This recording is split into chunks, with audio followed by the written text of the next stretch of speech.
Alors, pour le bilan thoracique, tu as besoin d'une chaise, un bâton. Là, pour celui-là, tu cales bien tes pieds entre la chaise si tu peux, et activement, sans mettre de vitesse, tu vas le plus loin possible d'un côté, et puis forcément de l'autre. Tu peux faire 2 fois le mouvement,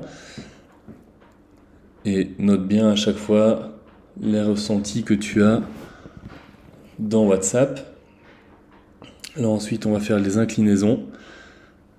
Essaye de penser que tu descends le coude vers les côtes, surtout, plus que vraiment d'incliner, sans créer de crampes, parce que si tu mets un peu de force, ça peut vite cramper dans le dos, sur le grand dorsal. C'est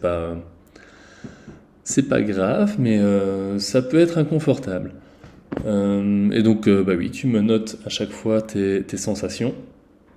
Pour le test de l'extension thoracique, pareil, tu bloques tes pieds, tu t'écartes un tout petit peu du bord de la chaise, tu mets un rouleau ou un gros ballon, garde bien les coudes serrés, et le truc c'est de pousser les coudes le plus loin possible vers l'arrière.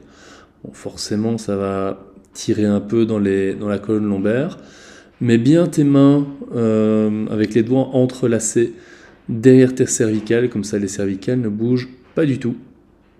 Et alors, si tu as besoin de tester un tout petit peu plus haut, tu vois quasiment entre les omoplates, et ça peut être bien de le tester, mais n'hésite pas à avancer sur la chaise, ça permet d'être plus spécifique de cette zone-là, ça peut apporter des informations intéressantes.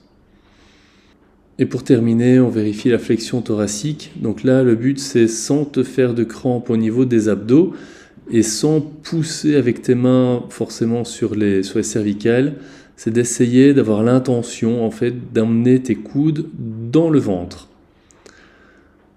Tu vas jusqu'où tu sais, et puis pareil, tu me notes tes indications.